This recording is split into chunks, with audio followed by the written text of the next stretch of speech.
नमस्कार। आज हम गुरुजी से विद्यार्थियों के लिए एक प्रश्न पूछना चाहते हैं। ज़्यादातर विद्यार्थियों में ये असमंजस रहता है कि किस प्रकार हम जो है इस प्रश्न से डील करें। तो गुरुदेव, मेरा प्रश्न आपसे ये है कि कृपया हमें बताने का कष्ट करें कि गीता का जो निष्कर्ष है वो एक विद्यार्थी के लिए किस प्रकार से कहा जा सकता है या किस प्रकार से है जी या एक साधक के लिए। बहुत धन्यवाद अग्निज आपका। आप लोगों को बता दूं कि अग्निज अपने विद्यालय में भाषा मंत्री भी हैं और क्लास मॉनिटर तो सदा से रह ही रहे हैं। और देखिए कि इस वार्ता के क्रम में विद्यार्थियों के वेलफेयर की बात पूछना नहीं भूले और ये पूछ रहे हैं कि गीता की उपयोगिता विद्यार्थियों के लिए क्या है। तो साथियों, आप सबको बताना चाहता हूँ कि ये भी बड़ा मौलिक प्रश्न है। गीता की उपयोगिता की जब बात विद्यार्थियों के लिए करना चाहें तो फिर सबसे पहली बात यह है कि विद्यार्थी का मतलब समझिए कि साथियों, गीता केवल स्कूल कॉलेज के विद्यार्थियों के लिए नहीं बल्कि संपूर्ण मानवता के लिए उपयोगी है। तो जो भी उसको पढ़ने वाले हैं वे सब विद्यार्थी ही होते हैं। और जब दुनिया के हर प्राणी के लिए गीता बहुत शानदार अपना रोल परफॉर्म करती है तो फिर विद्यार्थियों के लिए क्यों नहीं करेगी। तो इसी कड़ी में अग्निज ये कहना चाहूँगा कि गीता एक ऐसा ग्रंथ है जो कहीं कम्युनिटी टॉक नहीं करता। वो एक होल यूनिवर्सल क्लैरिटी के साथ ह्यूमन वेलबींग की बात करता है। और गीता ही एक ऐसा दर्शन भी है जो पूरी तरीके से डिवाइन वर्चू के साथ एक शानदार पर्सनैलिटी डेवलप करने की बात करता है। तो गीता को साइकोलॉजी की बुक कहना चाहिए और मैं तो कहूँगा कि दुनिया की पहली ऐसी शानदार साइकोलॉजी की बुक है जो बियॉन्ड साइको की बात करती है। डिवाइन पर्सनैलिटी, डिवाइन वर्चूज वाले व्यक्ति का निर्माण करती है गीता। अब इसके कुछ जो सूत्र हैं उन पे बात करनी चाहिए। आप जानते हो कि विद्यार्थियों के लिए एकाग्रता और विद्यार्थी ही वह समूह है मानव जाति का जिससे पूरी की पूरी सांस्कृतिक विरासत और मानवता के द्वारा खोजी गई सबसे जो मूल्य या अमूल्य जो विचारधाराएं, सिद्धांत, मूल्य, ये जो कुछ भी अब तक हमने जाना परखा वो सब अपनी इस विद्यार्थी कम्युनिटी के द्वारा ही हम फर्दर ट्रांसफॉर्म करते हैं।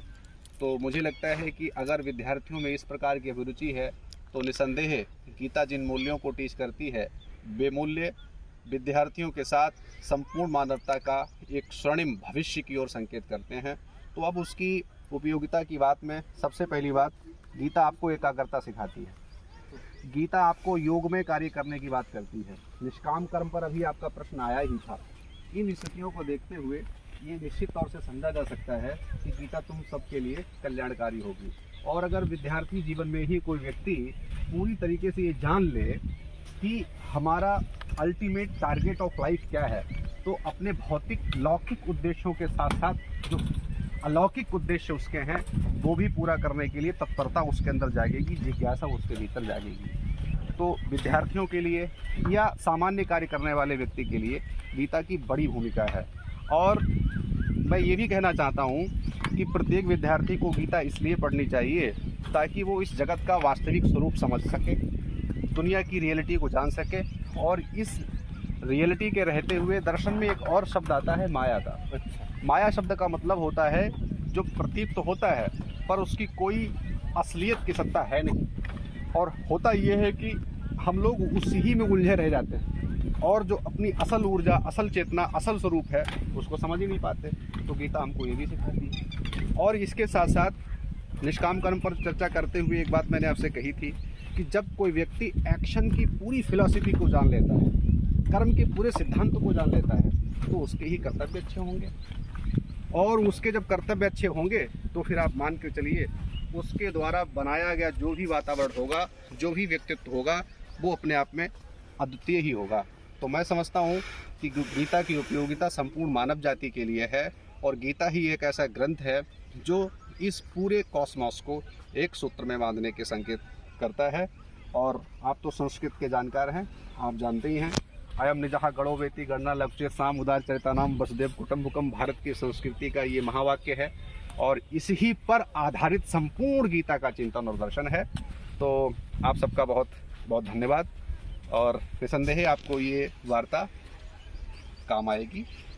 और गुरु जी का जो आज हम लोगों को मार्गदर्शन प्राप्त हुआ है, उसकी न केवल विद्यार्थी, जबकि मैं ये पूरे विश्वास के साथ कह सकता हूँ कि जो आम जनमानस भी है वो भी गुरु जी के मार्गदर्शन की मुक्त रूप से, मुक्त कंठ से प्रशंसा करेगी। गुरु जी ने जो एक अवर्णीय भाषा में हमें जितने भी प्रश्न समझाए हैं, वो सब इस लौकिक और पारलौकिक दोनों जगत के लिए अमूल्य निधि साबित होंगे। गुरुदेव अर्चित, चर्चित और सुपरिचित व्यक्तित्व के धनी हैं। गुरुदेव को मेरा प्रणाम। आपको बहुत आशीष। उदार मनहा अग्निशुपन्यु को मैं बार बार आशीर्वाद देता हूं और आप सबसे अपील करता हूं भाई, इनके लिए आप अपना आशीष दीजिएगा। और उम्मीद करता हूं कि ये भारत की जो भी ज्ञान की जो अपनी परंपराएं रही हैं, उन परंपराओं को ध्यान में रखते हुए और हम सब के विकास के लिए और सबकी संभावनाओं को आगे बढ़ाएंगे। इसलिए मैं इनको उज्जवल भविष्य की कामना करता हूं और आप सबका बहुत बहुत धन्यवाद।